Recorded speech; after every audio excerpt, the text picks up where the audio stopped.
Дэлхий дахинд аюултай зомбины вирус маш хурдтайгаар тархаж хүн төрөлхтнийг сүйрлийн ирмэг рүү хөтлжээ. Ингээд халдвар тархснаас хойш олон жилийн дараа амьд үлдсэн хүмүүс өөрсдийгөө хамгаалахын тулд янз бүрийн нуугч хил хамгаалттай хот цайзуудыг барих болсон ба үүний нэг нь Пенсильвания мужидах нэгэн том хот байв. Энэ хот хоёр талаараа голоор хүрээлэгдсэн зомбинуудыг нэвтрүүлэхгүй тулд цахилгаанжуулсан хашаагаар хаалт барьсны дээр хөлсний цэргүүдээр хамгаалагдсан учраас харьцангуй аюулгүй газар болсон байна. Гэхдээ энэ хотод ч баян ядуугийн ялгаа гарсаар байсан ба баячууд хотын хамгийн тансаг шилэн цайзад урдих шиг хангалуун амьдарч харин ядуучуудын нөхцөл хүнд хിവэр байв. Хотыг Паул Кофман хэмээх нэгэн баян эр захирдаг байсан бөгөөд тэр бас зомбинуудын дундуур ямар ч аюулгүйгээр нэвтрэн гарах чадвартай цэргийн хуягт машиныг эзэмшдэг байв. Манай гол дүрийн баатар Райли маань өөрийн багийн гишүүдтэйгээ өнөөх хуягт машиныг унаж ойролцоох газруудыг нэгжиж самнан хоол хүнс бусад нөөцийг цуглуулах үүрэгтэй байв.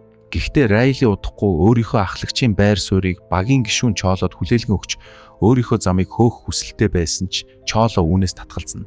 Дараа нь Чооло Майк хэмээх өөр нэг гишүүний хамт Райлигийн тушаалыг зөрчин хоёулахнаа хот руу явж байгаад зомбинуудын дайралтанд өртөх ба энэ үеэр Майк зомбинд хазуулж улмаар зомби болж хувирахыг хүсээгүй тул өөрийгөө бууд Райли болсон бүх зүйлийн талаар олж мэдээд Чоолог хариуцлагагүй үйлдэл гаргалаа гэж ихэд уурлан зэмлдэг.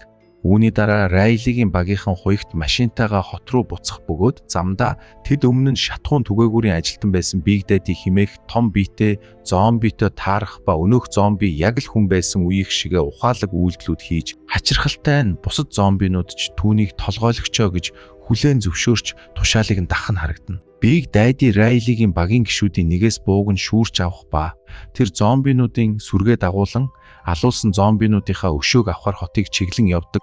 Энэ үеэр Чооло даалгаврынхаа үеэр олсон үнэтэй архинуудаа барин Кофмантай уулзахаар явах ба харин Райлигийн хувьд энэ хот дахь амьдралаасаа залхаад байсан тул ажиллаа өгчхөөд Канада руу явж амьдрахаар шийдсэн байдаг. Тэр машиныг нь засаж дууссаны дараа хотоос явхаар төлөвлөж исэн бөгөөд ингээд найз Чарлитайгаа машинаа авахаар очтол машин байхгүй болсон байдаг.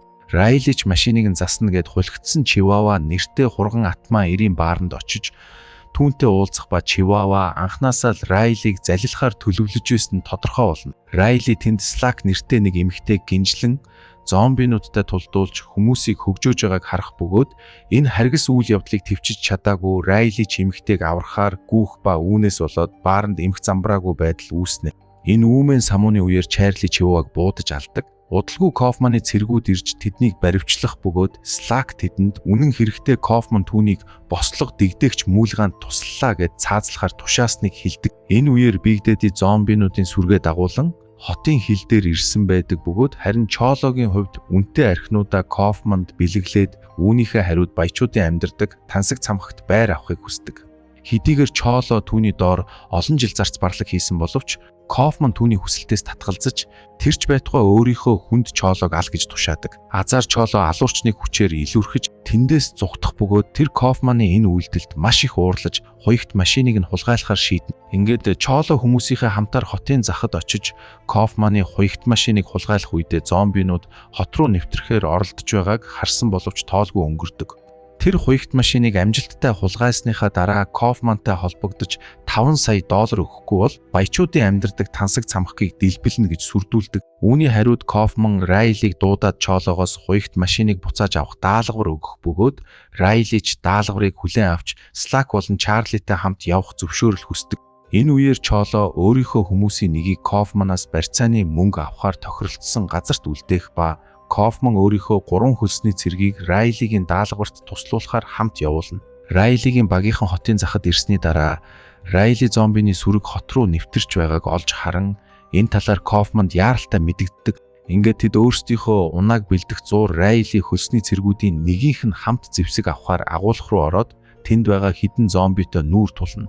Тэд зомбинуудыг алаад машиндаа сууцгаан тэндээс хөдлөх гэж байтал гинт нэг зомби хөлсний цэргүүдийн нэг рүү дайран түүнийг хазах бөгөөд Слакч цэргийг зовлонгоос нь салгахын тулд буудахаас өөр аргагүй болдог. Дараа нь Райли тэдэнд өөрийнхөө нууц төлөвлөгөөг хуваалцах бөгөөд тэр анхнаасаа л хуягт машиныг буцааж авсныхаа дараа Кофманд өгөлгүүгээр өөрөө ашиглаж эндээс зүгтаах зорилготой байжээ. Ингээд тэр Кофманы явуулсан 2 хөлсний цэргийг өөрийнх нь төлөвлөгөөнд цаад хийвэл ална гэж сүрдүүлдэг. Райлигийн жинхэнэ зорилгыг сонсоод багийнхан цочирдсан боловч эцэст нь түүнийг дагахаар шийднэ. Энэ үеэр Big Daddy-гаар удирдуулсан зомбиний сүрэг хотын зах дах голыг гатлан хотын төв рүү улам ойртож ирэх бөгөөд тэд замдаа таарсан өөрийгөө хамгаалах чадваргүй ядуучууд руу дайрна. Энэ үүмэн самууны үеэр Райлигийн багийнхан хулгайлагдсан хуягт машины араас олж ирэх бөгөөд Чарли Райли хоёр машиныг буцааж авахар явж харин Слак Кофманы хөлсний хоёр цэргийг харж үлдэхээр болдог. Хөлсний цэргүүдийн нэг нь гэмт эмэгтэйгээ цохиж унгаах бөгөөд Слакч түүнийг тэдэнтэй нэгдэж өөртөө нь хамт явахыг санал болгосноор тэр хоёрч Чарли Райли хоёрын араас хамгаалан дагна.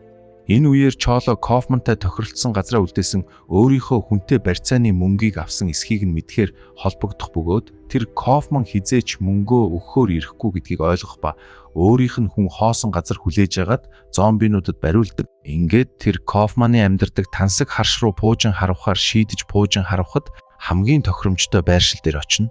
Улмаар Чоло тэнд очиод Райли Чарли хоёртой таарч тэдний төлөвлөгөөний талаар мэдэхгүй учраас ямар ч ажиг сэжиггүйгээр хуягт машин руугаа оруулах бөгөөд Райлич машинд нэвтрэн орсныхоо дараа хуягт машины пуужин хөөрөх системийг дотроос нь хакердан ажиллагаагүй болгож Чологийн төлөвлөгөөг нураадаг. Чоло үүнийг олж мэдээд Райлид ууралсан боловч энэ үеэр Кофманы эмэгтэй цэрэг машин руу буудаж Чолог алах гэж оролдох ба Райли Чолог хамгаалах гэж оролдсон ч Чоло гэдсэндээ шархтаж харин өнөөх эмэгтэй цэрэг зомбинд хазуулдаг. Чолооч өөрийнх нь төлөвлөгөө бүтлгүүцснийг хүлээн зөвшөөрч хуягт машиныг Райлид өгөхөөр болдог. Хот руу зомбинууд нэвтэрсэн учраас Райли хуягт машиныг аван хот руу буцахаар шийдэж Чолог хамт явахыг санал болгосон ч Чоло өөр дуусгаагүй ажил байгаа гэд Райлитай хамт явхаас татгалзан өөрийн туслах Фокситой хамт тэндээс явдаг. Гэтэл Чоло замдаа зомбинд хазуулж халдвар авах бөгөөд Фокси түүнээс зовлонгоос нь салгаж өгөх үү гэж асуухад Чоло татгалзаад зомби байх ямар байдгийг мэдмээр байна гэж хэлдэг. Харин энэ үеэр Big Daddy-гийн зомбины сүрэг хот руу нэвтрэн орж зарим нь бүр зэвсэг ашиглаж чаддаг болсон байдаг.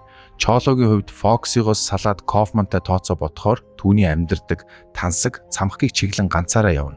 Энэ үеэр Райли зомбинуудын анхаарлыг татахаар солиут буудуулсан боловч тэд илүү ухаалаг болсон учраас энэ арга үйлчлэхэ болсон байдаг. Хэрэг бишидснийг ойлгосон Кофман ч хамаг мөнгөө аваад хотоос зүгтаахаар шийднэ. Ингээд Кофманыг машиндаа орж суутал гинэт Big Daddy гарч ирээд ойролцоо байсан бензиний шаланкийг аван машиныг нь тойруулан бензин цацаад гал гаргах зүйл олж ирэхээр явдаг.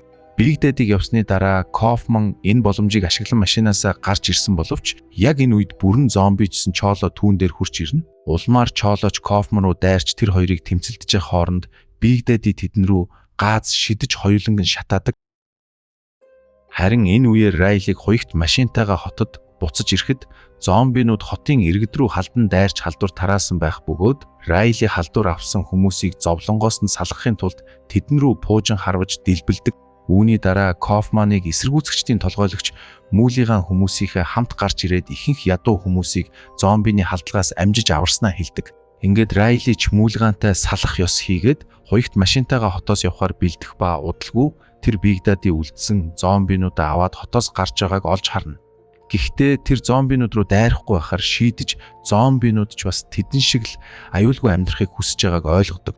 Дараа нь Райли найзуудаа аваад хуягт машиндаа суун Канадыг чиглэн хөдлөх бөгөөд тэд замдаа агаарт сүүлийн удаа солиут буудуулж байгаагаар кино төгсдөг.